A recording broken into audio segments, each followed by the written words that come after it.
Salam, salam sehat, salam damai. Semoga kita semua dalam lindungan kasih karunia-Nya Tuhan Yesus Kristus. Luar biasa hari ini anak-anak bertanya, pendeta menjawab. Semoga ini menjadi berkat bagi kita semua. Tuhan Yesus memberkati. Pendeta, nama saya Arena Talia Tintani. Mau bertanya, apa saja contoh cara kita membawa damai selaku anak-anak Allah? Terima kasih. Terima kasih atas pertanyaan yang disampaikan terkait dengan membawa damai sebagai anak-anak Allah. Kalau kita berbicara tentang damai, tentu semua orang ingin kedamaian, bukan? Nah, oleh sebab itu, ketika kita menjadi anak Allah yang ingin bawa damai, yang harus kita lakukan adalah mengikuti karakter Tuhan Yesus Kristus. Sebab Tuhan Yesus adalah pembawa damai sejahtera. Salah satu cirinya adalah penuh dengan kasih. Artinya dalam tingkah laku perbuatan tiap-tiap hari kita melakukannya dengan penuh kasih kepada siapapun, tidak memandang itu orang tua kita, tidak memandang itu teman kita, tidak memandang kulitnya berlainan dengan kita, atau tidak memandang ia besar seperti saya atau kecil dan sebagainya. Kasih selalu diwujud nyatakan, itu yang pertama. Kedua, yang harus dilakukan supaya damai itu ada adalah menjadi seorang yang penuh kesabaran. Kemudian selanjutnya, agar damai itu ada, maka kita juga harus menjadi orang yang bisa menahan emosi, tidak cepat marah dan sebagainya. Coba kalau kita cepat-cepat marah, ada nggak damai? Bukankah tidak ada? Oleh sebab itu, secara ringkas ada 3 hal yang kita lakukan supaya damai itu ada. Dalam perbuatan, lakukanlah dengan kasih, sama seperti Tuhan Yesus mengasihi.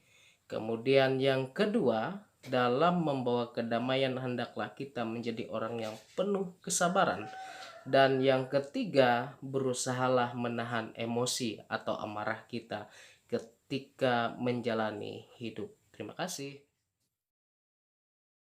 Nama saya Jojo. Saya mau tanya, apa yang dimaksud dengan mengasihi Tuhan dengan segenap hati? Halo Jojo, jadi mengasihi Tuhan dengan segenap hati itu ada di Injil Matius pasal 22 ayat yang ke-37. Jawab Tuhan Yesus kepadanya, kasihilah Tuhan Allahmu dengan segenap hatimu dan dengan segenap jiwamu dan dengan segenap akal budimu. Itu hukum yang pertama dan yang terutama. Jadi mengasihi Tuhan dengan segenap hati itu berarti kita sungguh-sungguh memberikan hati kita kepada Tuhan, kita percaya, tidak ragu-ragu, dan juga bahwa Tuhan menjadi penolong kita yang sejati. Artinya kita benar-benar mempercayakan hidup kita kepada Tuhan Yesus, tidak ragu-ragu, dan kita bisa membawa apa yang baik dalam hidup kita untuk memuliakan nama Tuhan. Jojo mau mengasihi Tuhan, ayo kita sama-sama mengasihi Tuhan. Terima kasih, Tuhan berkati. Shalom Pak Pendeta, nama saya Lena Maria. Wabah COVID-19 saat ini membuat saya tidak bisa bersekolah minggu di gereja dan bertemu dan bermain bersama teman-teman saya. Sedih sekali rasanya. Pak Pendeta, saya ingin bertanya, bagaimana caranya agar saya dapat memahami maksud Tuhan dalam situasi seperti ini? Terima kasih. Shalom Lena, terima kasih atas pertanyaannya ya. Yang pertama begini, Alkitab juga mencatat pada waktu bangsa Israel ingin keluar dari tanah Mesir, mereka menghadapi 10 tulah.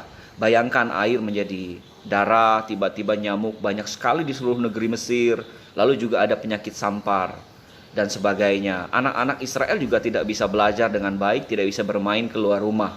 Tapi bagaimana mereka selamat menghindari semuanya itu? Mereka harus berada di rumah, menjaga kebersihan sambil berdoa, bernyanyi, membaca firman Tuhan. Nah, kita hidup sekarang pun juga bisa mengikuti pola yang sama. Kita berada di rumah, kalaupun keluar seperlunya saja, pakai masker, sering-sering cuci tangan, menghindari kerumunan banyak orang. Karena virus corona itu ditularkan melewati orang ke orang dan biasanya itu terjadi karena ada kontak fisik. Nah, mengapa kita tidak ke gereja? Kenapa kita tidak ke sekolah? Untuk memutus rantai penyebaran virus corona. Nah, tentang pertanyaan Lena, kenapa sekolah minggu tidak dikerjakan? seperti dulu, sekolah tidak seperti dulu, tidak bertemu dengan teman-teman, itu demi kebaikan kita. Kalau ingin sekolah minggu, Lena bisa lihat di Facebook ya, ada beberapa sekolah minggu yang sudah dibuka secara live streaming. Jadi ikuti saja begitu. Lalu bagaimana selama virus corona ini, apa yang kita kerjakan? Kita tetap belajar di rumah, membantu papa mama bekerja, dan kita bisa juga sebenarnya mendukung program pemerintah dengan berada di rumah sehingga penyebaran virus corona ini dapat dihentikan.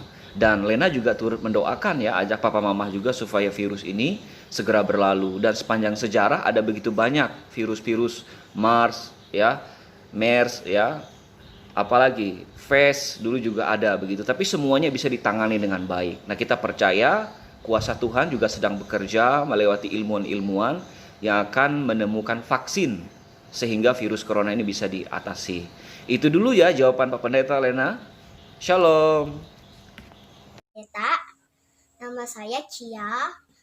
Saya ingin menanyakan bagaimana cara berdoa yang benar sesuai dengan firman Tuhan. Salam Cia.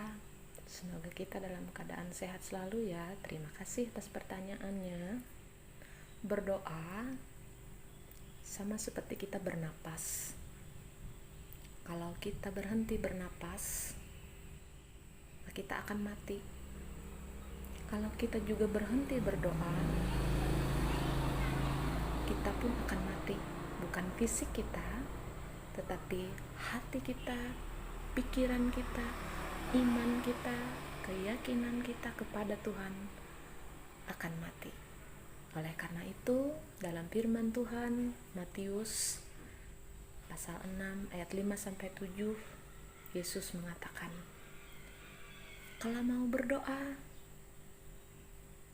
jangan seperti orang munafik yang berdiri di pinggir jalan, pamer bahwa dia ingin berdoa, dia adalah orang yang baik dengan berdoa terus-menerus. Padahal sebenarnya bukan demikian yang diinginkan oleh Tuhan. Tetapi dalam ayat selanjutnya katakan, kalau mau berdoa, masuklah ke dalam kamar, tutup pintu, berbicaralah kepada Tuhan secara pribadi, dalam ketenangan, dalam kesunyian, dengan penuh keyakinan, mengungkapkan apa yang kita minta kepada Tuhan. Karena kita berdoa itu, kita berkomunikasi, kita berbicara kepada Tuhan. Apa yang kita pikirkan, apa yang ingin kita lakukan.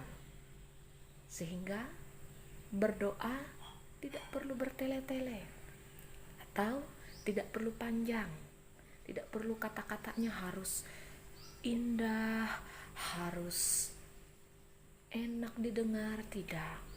Tapi yang penting adalah kita benar-benar meminta apa yang kita perlukan, apa yang orang-orang di sekitar kita perlukan kepada Tuhan, karena Tuhan tahu yang terbaik untuk kita.